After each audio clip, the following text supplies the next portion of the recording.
Hello all, hope you all are doing well. In the previous videos, we had discussed the preparation of subjects organ of medicine and materia medica for IAPGT. In this video, I would like to discuss about the subject repertory for IAPGT. So many of the people who are preparing for IAPGT having many doubts regarding repertory subject, like what topics should be started at first for reading, and what topics can be given more importance, and what topics can be avoided, so that time will be saved. As exams are being approached within 2 to 3 months, there will be a IAPGT exam. So to clear all these doubts, I am making this video so that it will be useful for everyone. So now, without thinking much, start your repertory preparation with three basic and most important repertories. That includes Ken repertory, BBCR, and BTPB. Now the question is how to study these three repertories, because these three repertories are very huge but also very important. So the answer is simple. Read these three repertories in a comparative way. Some students may even ask, like, on the basis of what concepts and on the basis of what points these three repertories are to be read comparatively. For this, I have a simple solution. Actually, I have gone through many previous papers of IIPGT and found few concepts from these repertories, from which the questions are being asked repeatedly from 4 to 5 years. So I will tell you these concepts, so you go through them thoroughly, so that you cannot miss even a single point of them. So the concepts include repertory name with year of publishment, number of editions and volumes, philosophical background, plan of construction, number of remedies, number of chapters. Always try to remember the first and last chapter of that particular repertory, typography, merits, demerits, and special features. From all these 8 points, you try to focus more on special features, especially. It is more important. And number of remedies and number of chapters will be asked in match the following type of questions. And in plan of construction, you see how chapters are arranged, and from whether it is in alphabetical order or according to Hahnemann schema, etc. And philosophical background, in BTPB and BBCR, the philosophical background is so much important, so you never miss that. And the concepts discussed till now are basic and important for both theory exams and IIPGT. Now comes the most important concepts for IIPGT, which includes misplaced rubrics. For example, in BTPB, the rubric parotid gland is given in section ear. In Kent repertory, the rubric awkwardness is given in extremities. Like that, you have many misplaced rubrics in these three repertories. You have to go through them. And next, single remedy rubrics. Example, in Kent repertory, the rubric mind brooding evening has single 3 mark remedy, that is veredrum. So, like this, there are many single remedy rubrics in BTPB and BBCR. So please go through them. And next, there are some rubrics that are present in only in one repertory but not in other. For example, the rubric alcoholism is present only in BBCR, that is in mind section, but not in Kent repertory mind section. So you have to go through this also. And next, mind rubrics of Kent repertory. So focus more on this topic, because at least you will get 2 to 3 questions from this concept, because the mind rubrics of Kent repertory are very important, and in that the mind rubrics, the single remedy mind rubrics are most important.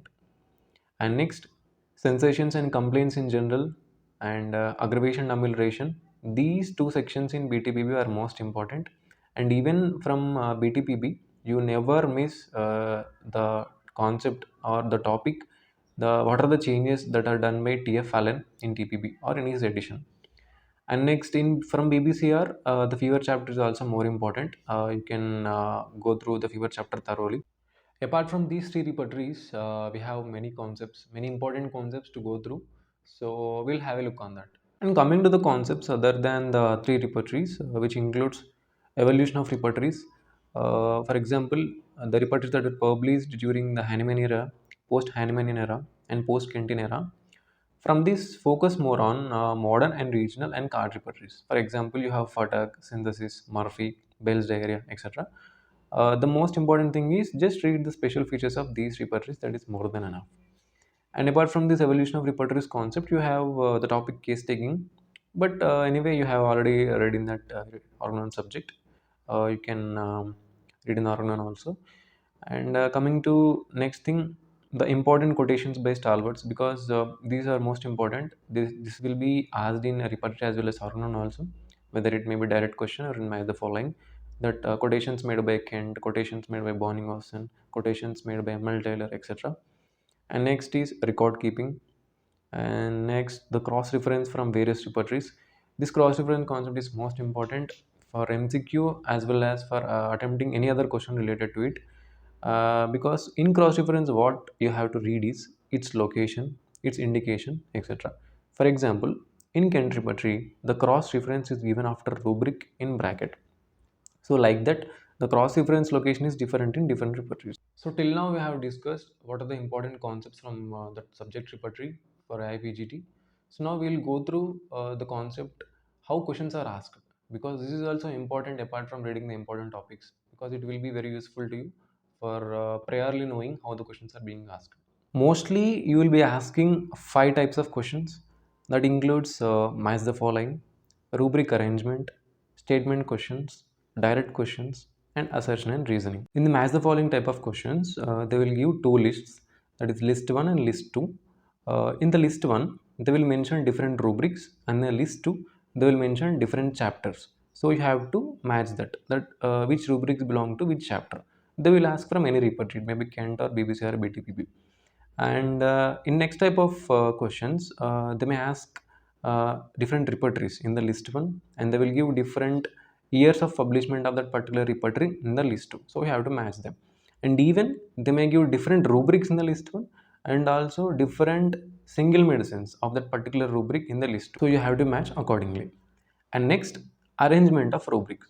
So to answer this type of questions, you have to go through the plan and construction part of different repertories, because this is most important. As I previously said, plan and construction part is more important in identifying the chapters arrangement, rubric arrangement, sub-rubric arrangement, etc. And the next is statement questions. Like they will give two statements, you have to choose which is correct or which is incorrect. Like they may ask, what are the following statements given below are correct or incorrect, or which is correct and which is incorrect. So like that they will confuse you. So you be careful before attempting the question, because one two words are most important in that, whether it is they are asking correct one or incorrect one. And next is direct questions. In direct questions they may ask regarding any rubric and chapter, repertory with year of publishment, or repertory with gradation, etc. So they may ask any type of question in this type of direct questions. And finally you have the question type, that is assertion and reasoning, which is very important and very confusing. Lots of students and lots of people who are attending these questions will definitely make a mistake, because the assertion and reasoning is very difficult to answer actually, because you have to read the question carefully. And even if you know two statements, we will do the wrong option. Why? Because first of all we have to see whether assertion is really matching with the reasoning, because even if the two statements are correct, but those two statements should be related with each other, then only we can put like both are correct and both are of correct explanation. Otherwise we cannot put that option.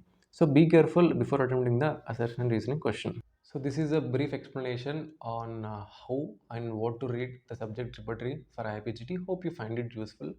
And for any doubts, queries, and for proper guidance, proper coaching, and you can contact me. And you can join in our free coaching WhatsApp group, and you can follow us Instagram. Those links are given in description. So join as soon as possible. As exams are approaching soon, where mostly you have 2 to 3 months left for the exam. So join as soon as possible, and prepare well. All the best.